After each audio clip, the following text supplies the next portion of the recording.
오늘 설교 제목은 믿음과 성령이 충만한 스데반.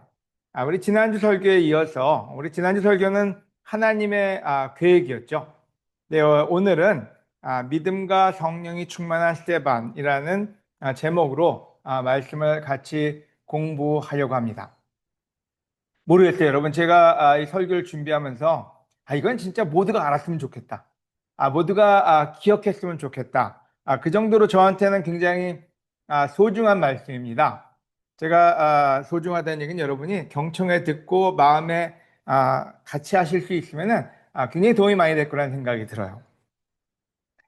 여러분, 우리 지난주 설교에 이어서 한번 생각을 해보도록 할게요. 우리 지난주에 보여드렸던 그림이죠. 7인의 집사들, 뭐 이렇게 드라마 제목 같기도 한데, 7명의 집사가 임명이 됩니다.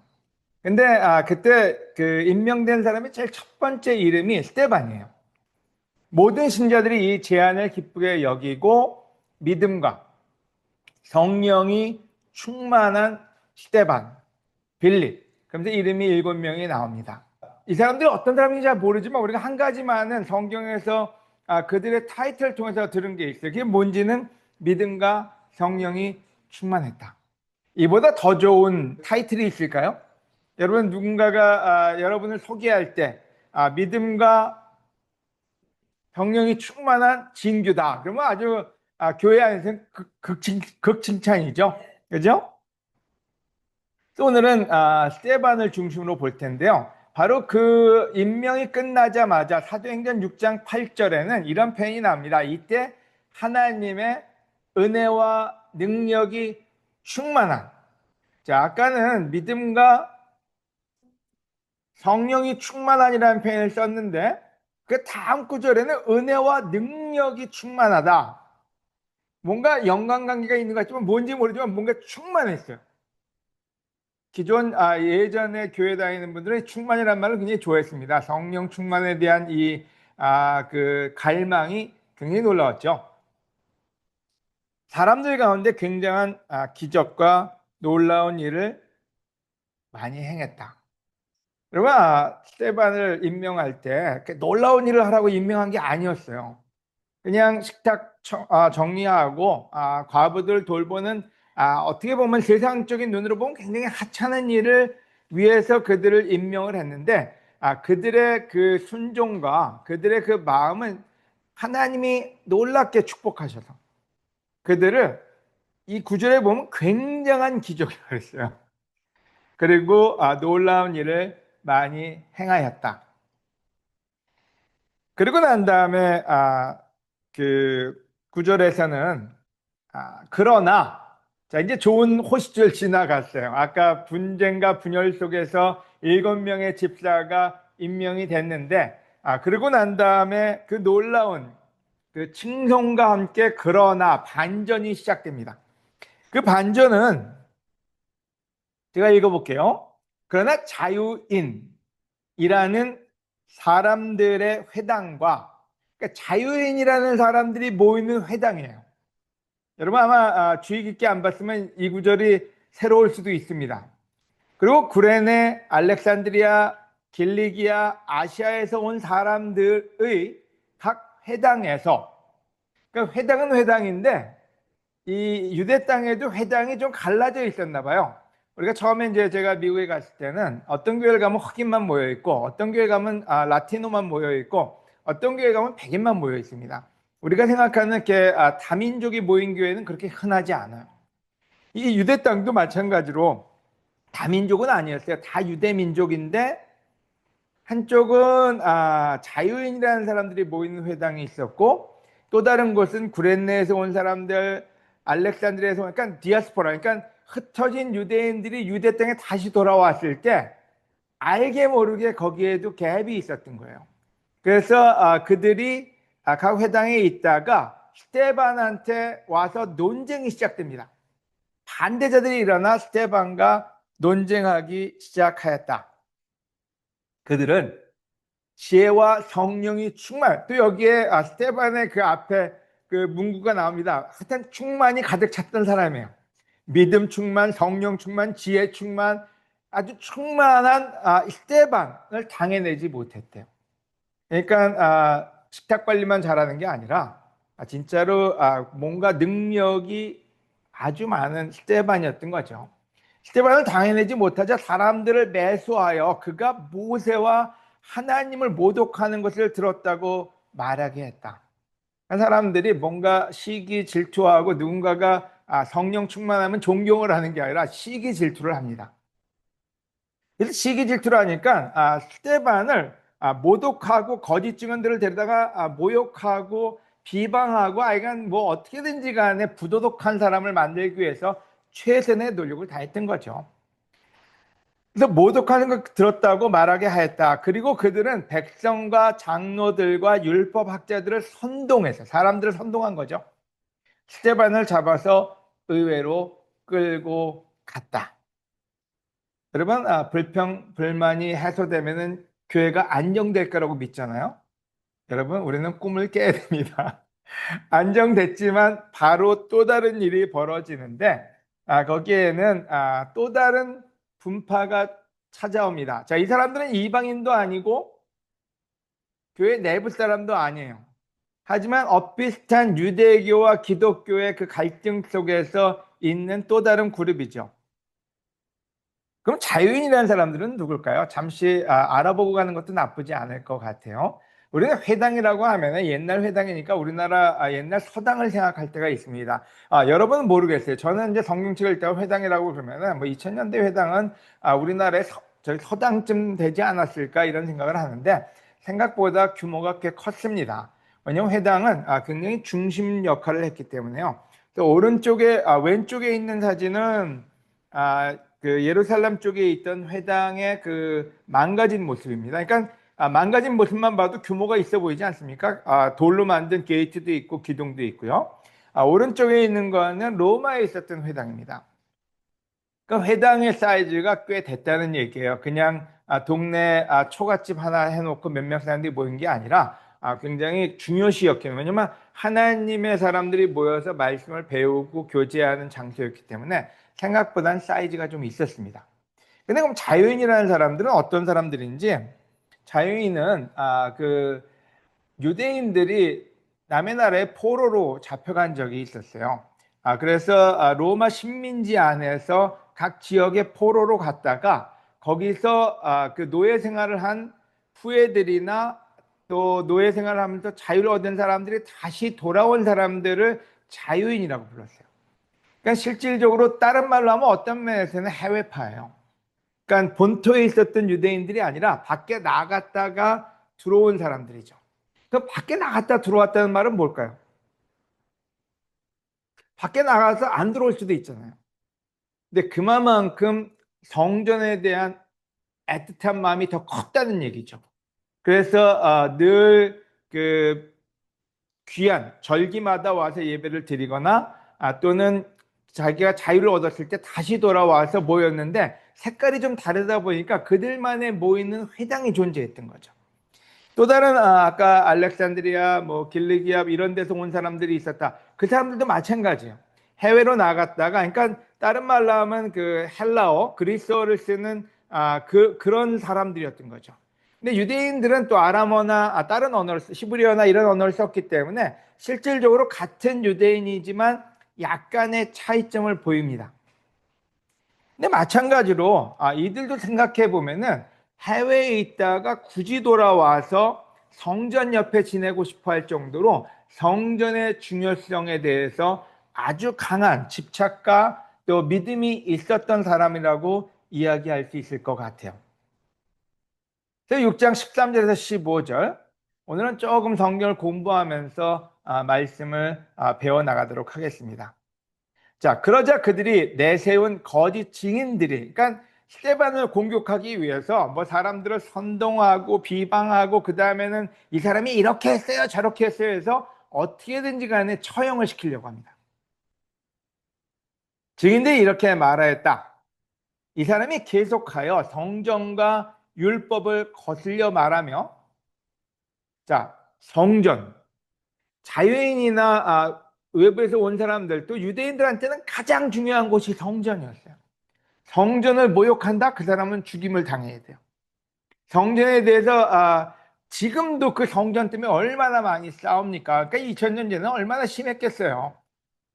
성전, 그 다음에 율법이요. 율법은 그들한테는 목숨과 같은 거예요. 근데 그 두 가지를 스테반이 거슬리고 있습니다. 거역합니다. 그래서 죽여버려야 됩니다. 그게 이들이 거짓 선동을 통해서 그들을 죽이려고 했던 거죠. 그러면서 얘기합니다. 나사렛 예수가 이것을 헐고 모세가 우리에게 전해준 관습을 뜯어 고칠 것이라고 말하는 것을 직접 들었습니다. 말은 맞아요. 하지만 디테일한 사항을 얘기하지 않고 그냥 그들이 돌 맞을 거에 대한 명분만 제공한 거죠. 그러니까 나사렛 예수가 이것을 헐고 이 성전을 헐고 얼마나 그들한테 분합니까? 자기는 목숨 걸고 유대 땅을 돌아와서 그 성전에서 그 거룩한 성전에서 예배를 드리기를 열망하는 사람이고 그것이 없어지면 자기가 없어지는 건데. 근데 예수가 이거 헐어버리라 했다 그러니까 얼마나 그들한테는 분노가 치밀겠습니까?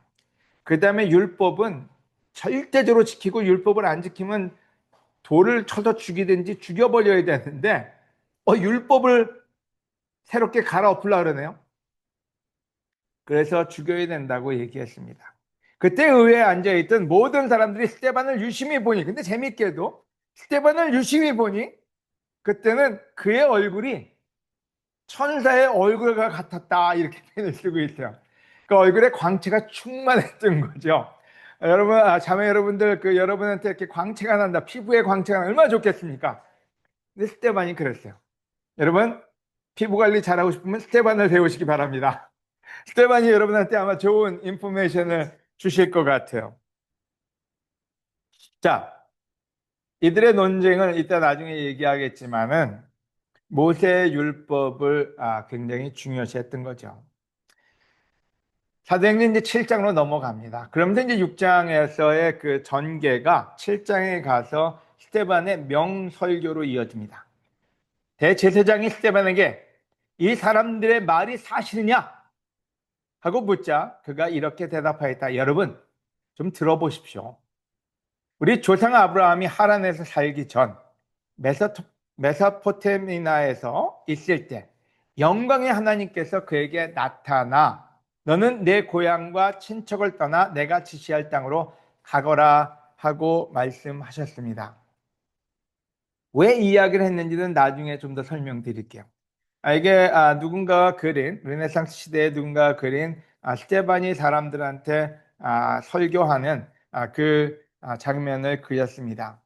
왜 아브라함 시대부터 시작했냐? 여러분, 온라인 교회와 굉장히 밀접한 관계가 있습니다.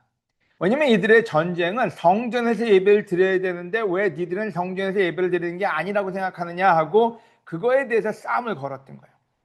여러분, 제가 비디오는 준비했는데 오늘은 안 보여드릴게요. 주중 예배 때 보여드릴게요.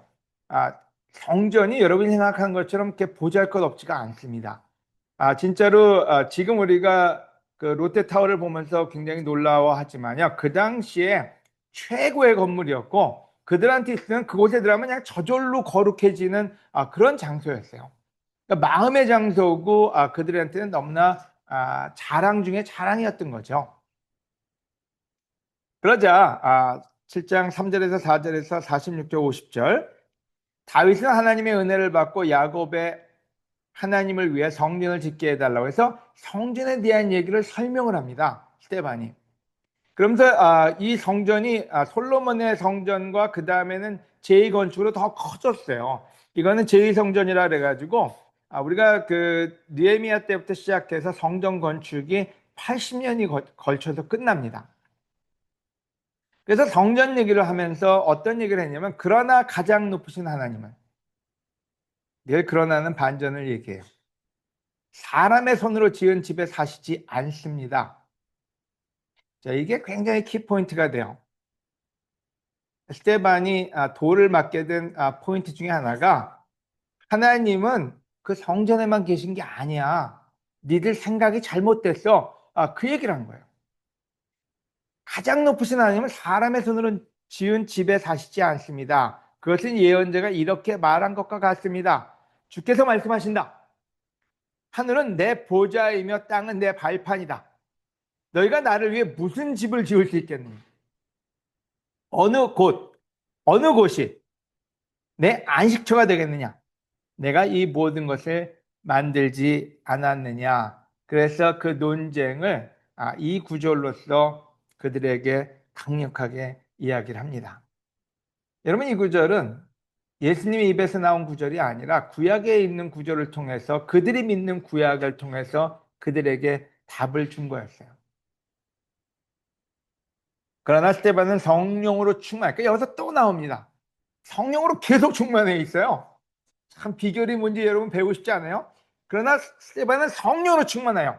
하늘을 우러러 보고서 하나님의 영광과 예수님이 하나님 오른편에 서신 것을 보고 이렇게 외쳤다. 보라! 하늘이 열리고 예수님이 하나님 오른편에 서 계신다. 이 그림은 루벤이라는 사람이 그린 그림인데요. 이 가운데 빨간 망토를 입고 있는 사람이 스데반입니다. 제가 이 그림을 가져오는 이유는 조금 성경을 비주얼하게 보면 도움이 될 때가 있어요. 사람들은 돌로 치려고 합니다. 근데 스데반은 위를 보고 있었어요. 그 위에는 하나님이 앉아 계시고 예수님이 서 계신 모습과 천사들의 모습을 표현을 했습니다. 그리고 사람들은 돌을 내리치기 위해서 노력하는 모습을 사도행전 7장 55절에서 56절을 잘 묘사해 주고 있다는 생각이 듭니다. 그리고 나서 그러자 그들은 귀를 막고 큰 소리를 지르며 일제히 스데반에게 알려들어 그를 성 밖으로 끌어낸 후 돌로 치기 시작하였다. 무자비했죠. 그때 거짓 증인들은 자기들의 옷을 벗어 사울이라는 청년에게 맡겨두었다. 그들이 계속 돌질을 하자 스데반은 주 예수님 내 영혼을 받으소서 하고 기도하였다. 그리고서 그는 무릎을 꿇고 큰 소리로 주님 이 죄를 저들에게 돌리지 마소서 하고 외친 후 숨을 거두었다. 이 그림은 렘브란트의 그림이라 그랬는데요. 스데반의 순교. 사람들이 돌을 들고 치려고 하고 있습니다. 그때 놀랍게도 스데반은 고개를 숙이지 않고 계속해서 하늘을 응시하고 있습니다. 저쪽 뒤에 있는 그림은 사울이 앉아서 옷을 보관하는 그림, 그 장면을 보여줬다고 합니다. 하지만 스데반이 하늘을 보자 사울도 하늘을 보는 그 모습을 나타내주고 있어요. 제가 얘기하고자 하는 포인트에 속해 있기 때문에 여러분이 조금 주의 깊게 보시면 좋을 것 같아요. 우리는 여기서 한 가지 의아함을 갖게 됩니다. 여러분, 우리는 알게 모르게 권선징악이라는 이 신드롬에 빠져 있다고 해도 과언이 아닐 거예요. 하도 TV나 드라마나 영화를 보면 늘 선의는 살아남아요. 아무리 총알이 쏟아지고 아무리 핍박이 와도 선의는 죽지 않습니다. 그래야 또 TV, 드라마, 영화 볼 맛이 나잖아요. 하지만 이 구절을 보면요, 우리의 가장 좋아하는 이 개념을 거슬립니다. 왜요? 아니, 그렇게 착하고, 그렇게 성령이 많고, 그렇게 능력이 많고, 그렇게 모든 것이 충만한 사람은 이겨야죠. 승리해야죠. 자, 모든 사람을 평정하고, 말로 누르고, 논리로 누르고, 사랑으로 눌러서 그 당시에 당대의 가장 놀라운 사도가 됐다. 이렇게 끝나줘야지 우리 영화가 되지 않습니까? 근데 여러분, 하나님의 영화는 다르다는 거예요. 우리는 그런 영화를 너무나 원하기 때문에요. 때로는 하나님하고 우리는 마찰을 일으킵니다. 하나님 왜요? 우리 이 소리 많이 하잖아요. 아마 스데반의 가족이나 그 당시에 있는 사람이 얘기할 거예요. 왜요, 하나님? 왜 스데반이 죽어야만 됩니까? 왜 스데반이 돌을 맞아야만 됩니까? 왜요? 우리는 죽음이 끝이니까요. 근데 하나님한테는 죽음이 끝이 아니에요. 그래서 우리는 때로 하나님의 생각을 우리 시대에 맞추려고 할 때 우리는 많이 버벅거리는 버퍼링이 일어나는 거죠. 자, 이 부분은 오래 다루진 않겠습니다. 다음 주 설교에서 좀 더 이 부분을 타치하도록 하고요. 오늘 포인트를 들어가서 세 가지 포인트가 있는데, 넘버 원, 첫 번째요. 믿음은 예수님을 바라보는 것이다. 우리는 때로 믿음을 갖고 싶어 합니다. 하지만 그 믿음의 방법을, 물론 순종이라는 걸 배웠어요. 하지만 오늘은 또 다른 비유를 좀 볼게요. 스데반은 믿음이 충만한 사람인데요. 그 믿음을 어떻게 받았을까? 가졌을까? 여러분 궁금하지 않아요?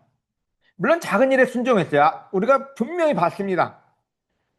테이블 청소하는데 그 믿음을 썼어요. 그 테이블을 그 작은 일에 충성했더니 굉장히 큰 일을 했다고 하지 않습니까? 그래서 믿음은 하나님의 그 작은 일에 충성할 때 그 믿음은 커갑니다. 그러면 큰 믿음은 대체 어떻게 표출될까요? 여러분, 스데반은 성령이 충만해서 하늘을 우러러보고 살았대요.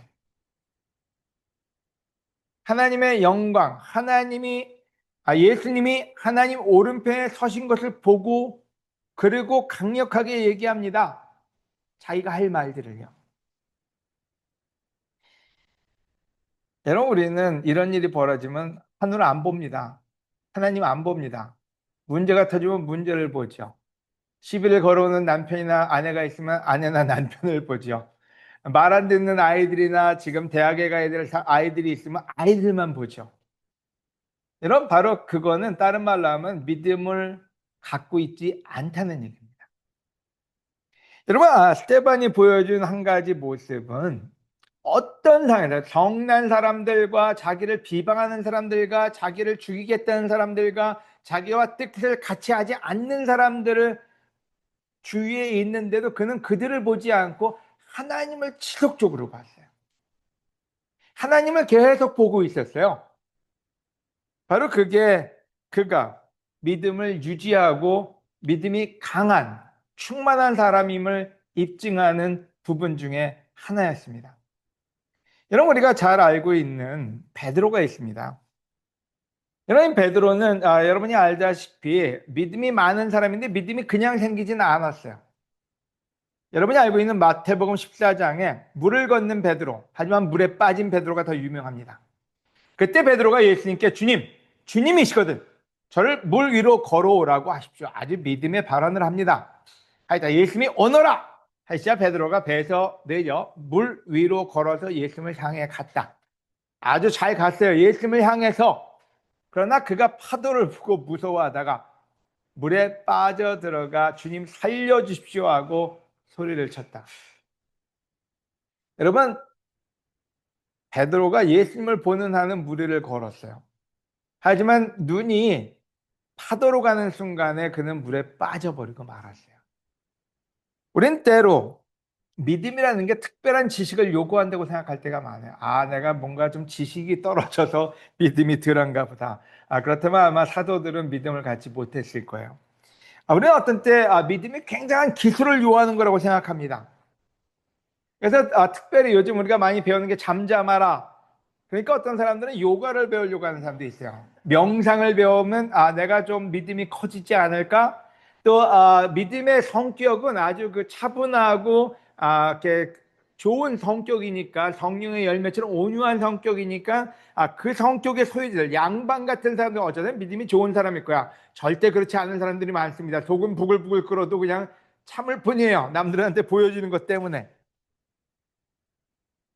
여러분, 베드로는 실질적으로 이와 같은 연습을 하는 게 3년 동안 예수님을 쫓아다니는 거예요.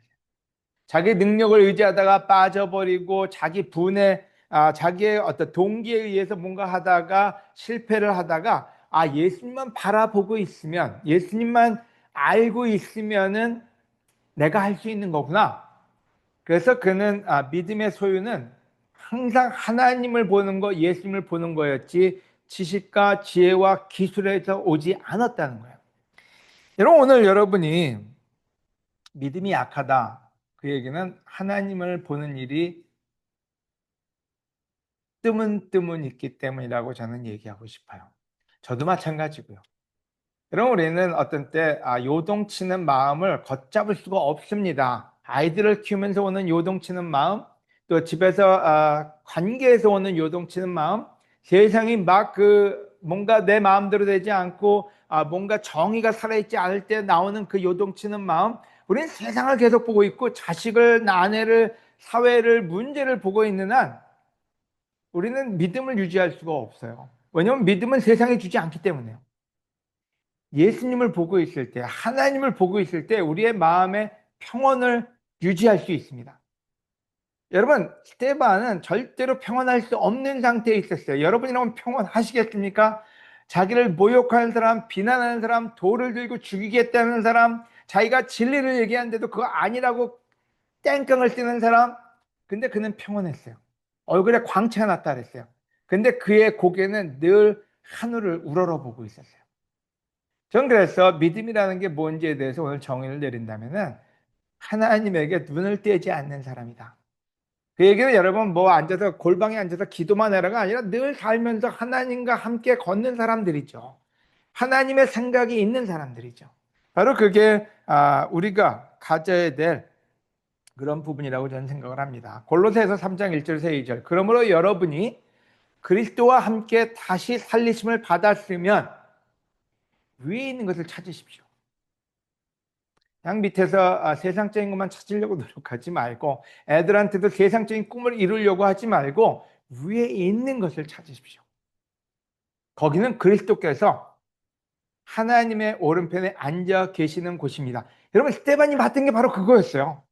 스데반이 위를 보고 살았다는 게 뭔지, 하나님과 하나님 옆에 있는 예수님을 보고 그 모든 시간을 지냈던 거죠. 여러분은 하늘에 있는 것을 생각하고 땅에 있는 것을 생각하지 마십시오. 온라인 교회가 주구장창은 별 써도 되나요? 하여간 지속적으로 저희가 훈련하는 게 있다면은 그게 묵상이든 아니면은 혼자서 산행이든 아니면 어떤 방법을 쓰든지 간에 하나님을 보는 연습을 하라고요. 그럼 우리 교회는 사람을 보는 연습이 너무 많이 돼 있어요. 사람들한테 보이기 위한 행동과 그 모든 것이 실질적으로 죄송한 얘기지만 바리새파와 가까운 율법주의에 빠져 살았다고 저는 고백할 수밖에 없습니다. 그러다 보니까 하나님은 안 보이고 율법이 보이고, 하나님은 안 보이고 사람이 보여요.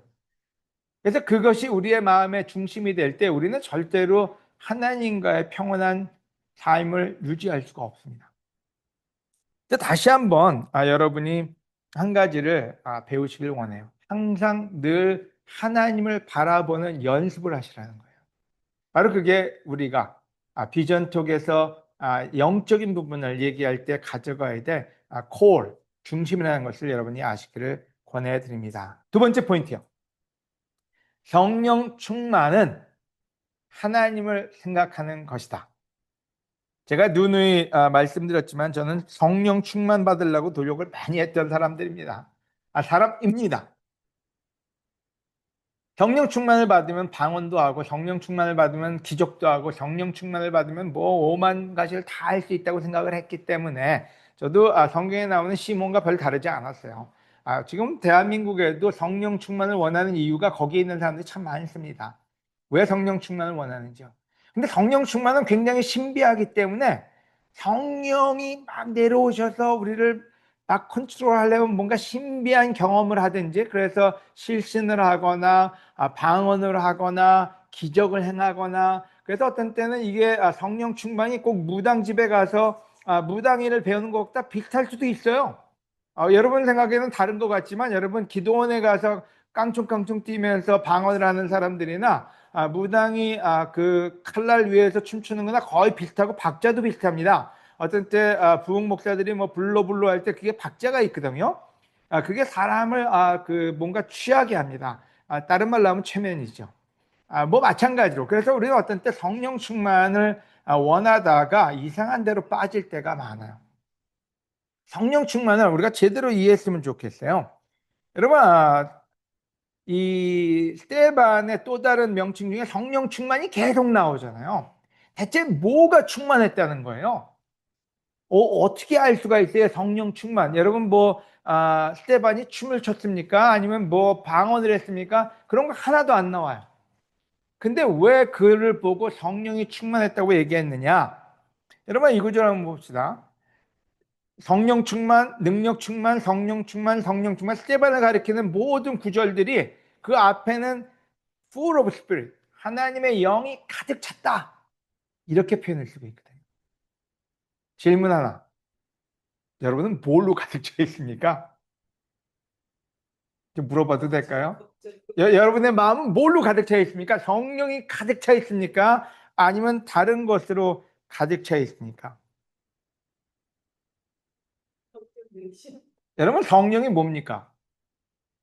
하나님의 영이에요. 여러분 성령이 가득 찼다는 말은 무슨 말일까요? 성령님만이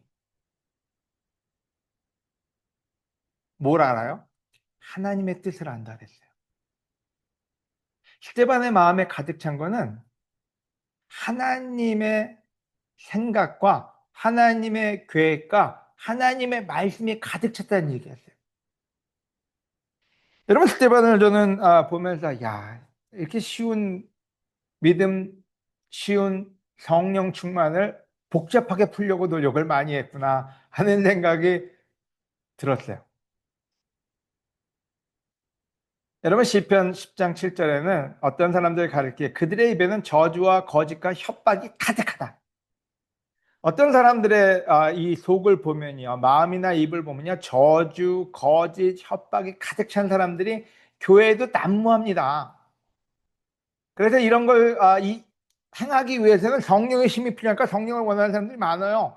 성령을 원할 때 거룩한 마음에서 원하지 않는 사람들이 많다고 봐야 됩니다. 사도행전 13장 45절에 유대인들은 군중들을 보고 시기가 가득하다. 여러분 조심해야 돼요. 여러분 마음에 시기가 가득할 수 있어요. 어떤 때 애들을 키우면서도요, 남의 집 애들하고 보면서 시기가 가득 찰 수 있고요. 어떤 때는 우리 교회 건물을 보면서도 시기가 가득 찰 수 있어요. 쟤네들이 가진 건 더 좋은데 내가 가진 건 더 적은데, 또 어떤 사람들은 남의 집을 보면서 시기가 가득할 수 있어요. 어떤 사람은 누군가 가지고 있는 교육 환경을 보면서도 시기가 가득 찰 수 있어요. 아닌 것 같죠? 이거 굉장히 우리는 굉장히 거룩해서 교회 다니니까 이런 건 없어. 아니요, 우리 안에 넘쳐나요. 여러분 사도행전 5장 3절에 그러나 베드로는 아나니에게 이렇게 말했대. 어째서 당신의 마음에 사탄이 가득하냐고요. 스데반은 성령이 충만했는데 대부분의 사람들은 성령은 없고 시기, 질투, 저주, 사람들한테 악한 말, 비방하는 말, 여러 가지가 가득 차 있어요. 어떤 사람은 음란이 가득 차 있는 사람도 많아요. 그 다음에 솔직하지 않은 거짓이 가득 차 있는 사람도 많아요. 스테반이 가득 찬 거는 막 신비한 영이 들어와서 꼭 뭐 무당이 빙의 되듯이 됐다 이게 아니에요. 하나님의 영은 하나님의 뜻이에요. 그래서 마태복음 6장 30절에 먼저 그의 나라와 하나님의 의를 구하라는 말이 성령을 구하라는 말과 같은 거예요. 마음속에 하나님의 뜻을 담고 살라고요. 하나님의 말씀이 풍요롭게 있게끔 하라고요. 여러분 스데반은 얘기하자마자 논쟁이 붙자마자 아브라함 때부터 시작해서 쭉 읊어서 예수님까지 성경을 그냥 나옵니다. 하나님의 뜻과 계획이 뭔지를 정확하게 얘기합니다. 하나님은 성전에 거하지 않고 어디든지 계시는 아주 놀라우신 영으로 계신 분이라고 나옵니다. 왜요? 왜 그 말이 나왔을까요? 하나님의 말씀이 마음에 가득 차 있었어요. 바로 그게 성령 충만이라는 거예요. 다시 한번 여러분 성령 충만에 대해서 깊게 생각해 보시기를 권해드립니다. 성령 충만은 신비한 경험이 아니라 하나님의 뜻이, 하나님의 생각이, 하나님의 계획이 우리 마음에 가득 차 있을 때 나오는 겁니다. 그때 여러분의 시기와 질투와 여러분의 요동치는 마음은 변할 수 있어요. 근데 그거는 배제하고 다른 것 마음속에 가득해 놓고 그걸 가지고 하나님께 기도함으로써 성령이 온다고 생각하면은 여러분 그게 바로 이단을 만들어내고 잘못된 기독교를 형성하게 만드는 것이라고 얘기할 수가 있겠죠. 자, 세 번째 포인트입니다. 겸손은 자신과 하나님의 차이를 아는 것이다. 사도행전 6장 13절입니다. 에서 14절까지 그러자 그들이 내세운 것은, 그러니까 거짓 증인들이요, 자유인이라고 하는 그 사람들이요, 거짓 증인들이 이렇게 말했다. 이 사람이 계속해서 성경과 율법을 거슬러 말하며 나사렛 예수가 이곳을 헐고 모세가 우리에게 전해진 관습을 뜯어 고칠 것이라고 말하는 것을 직접 들었습니다. 여러분, 자유인들이 나쁜 사람이었을까요? 저는 굉장히 종교적이고 하나님을 따르려고 노력했던 사람이라고 봅니다. 그러니까 해외에 나갔다가 노예 생활하고 돌아와서 하나님께 예배하고 하나님과 함께 하겠다고 커뮤니티를 이루겠다고 예루살렘 근처에서 회당에 살았던 거 아니에요. 그러니까 굉장히 우리가 볼 때는 진짜로 좋은 크리스찬이에요. 열정적인 크리스찬이에요. 근데 문제는 교만한 크리스찬이에요. 하나님의 열린 생각을 받아들일 수가 없었어요. 여러분, 우리는 어떤 때 우리가 그렇다는 걸 생각을 못할 때가 많아요. 우리도 틀에 젖어 있어요. 그래서 우리가 배운 것을 벗어나면 우리는 굉장히 비판적인 눈으로 보지, 열린 마음으로 성경 속에서 하나님의 의지와 하나님의 중심을 보지 못할 때가 많습니다. 여러분, 이들은 성전에서 예배드리는 게 습관이 됐고요. 성전에 가야지만 하나님을 만날 수 있었다고 믿었고요. 그 성전을 그래서 더 아름답게 만들었고 더 웅장하게 만들었고, 그래서 사람들이 오면 하나님보다는 그 성전을 보고 하나님에 대한 경외심이 들게끔요.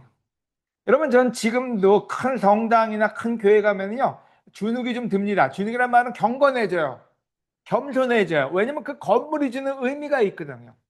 제가 스페인의 순례길을 갈 때 성당을 다 들어갔는데 성당은 진짜 으리으리해요. 동네는 초라해도 성당은 으리으리해요. 그 다음에 앞에는 금인지 금 색깔인지 모르지만 화려함이 놀랍습니다. 그 다음에 그 견고함과 섬세함은 말로 이룰 수가 없어요.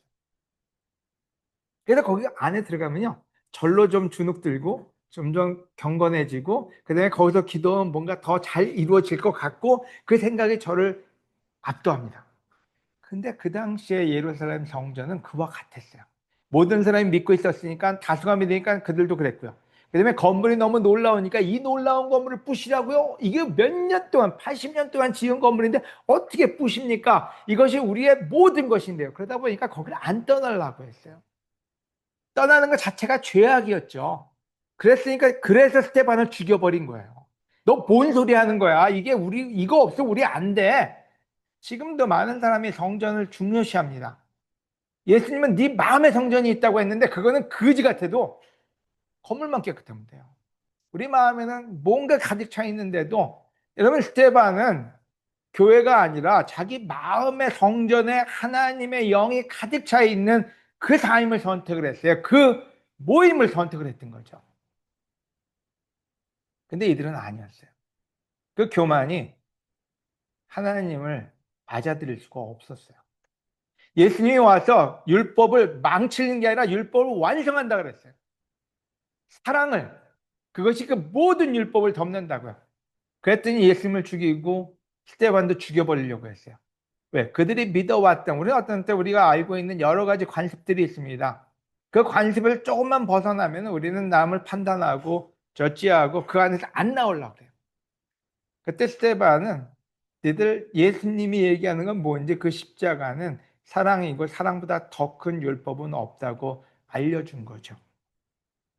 결국에 그 이유 때문에 스데반은 예수님처럼 십자가에 못 박히듯 돌을 맞아 죽습니다. 그는 똑같은 고백을 합니다. 사랑의 완성이죠. 죄를 저들에게 돌리지 말라고 예수님이 했던 그 고백을 하면서 자기의 생을 마칩니다. 주요 쟁점은 제가 얘기하지 않을게요. 여러분, 이사야서 55장 8절에서 9절에 여호와께서 말씀하신다. 우리 주중 예배 때 들었죠? 내 생각은, 하나님의 생각은 너희 생각과 다르며 내 길은 너희 길과 다르다. 여러분, 이 얘기는 뭔지 제발 겸손해지라는 얘기예요. 고정관념에 빠져가지고 자기 생각에 빠져가지고 자기 경험에 빠져가지고 하나님 생각이 못 들어와요. 여러분, 하나님이 그랬죠. 네 생각하고 내 생각 똑같아. 그러면 여러분 그냥 유지하면 되는데 하나님의 생각이 다르대요. 그래서 우리는 항상 열려 있어야 돼요. 말씀에 열려 있고 성령에 열려 있고 늘 예수님이 인도하는 그 삶을 살아야지만 된다는 거죠.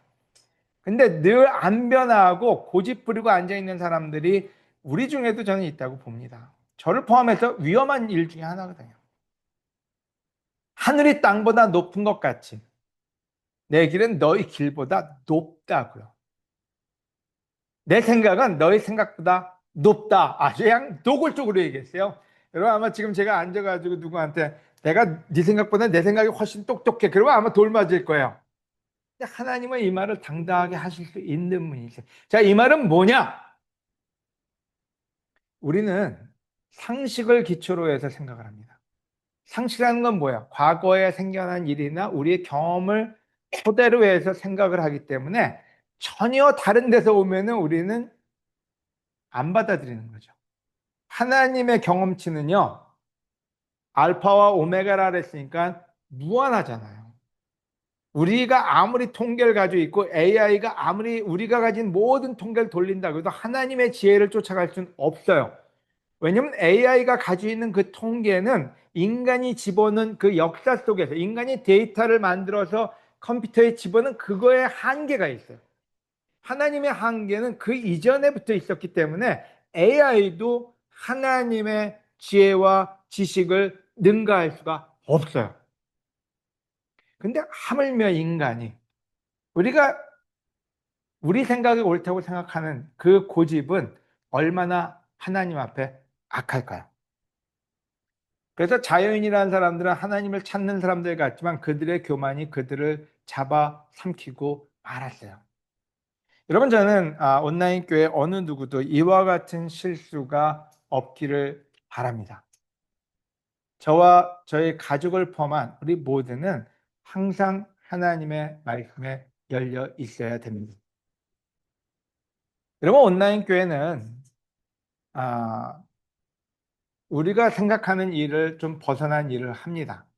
하지만 성경에 빗나가지 않고 하나님의 말씀과 예수님의 가르침에 같이 가는 하나님이 만든 비전을 찾으려고 노력을 합니다. 그러기 위해서는 우리의 고정관념을 깨야 됩니다. 그리고 성경의 마음을 열어놔야만 됩니다. 그리고 그와 같은 마음으로 우리의 가정과 우리의 자녀와 또 우리의 교회를 세워나가는 것은 우리의 미션이라고 저는 믿습니다. 제가 사자성어를 좀 찾는다 했죠. 천양지차라는 말은 하늘과 땅만큼의 차이를 얘기해서 도저히 넘어설 수 없는 차이. 바로 하나님과 우리의 차이입니다. 자, 그 얘기는 우리를 알고 하나님을 알면 우리는 저절로 겸손해집니다. 근데 많은 사람들이 왜 교만할까요? 아니면 많은 사람이 얘기해요. 우리는 왜 교만할까요? 하나님이 얼마나 위대하고 얼마나 그의 지식이 무한한지에 대해서 생각을 안 하기 때문에 그래요.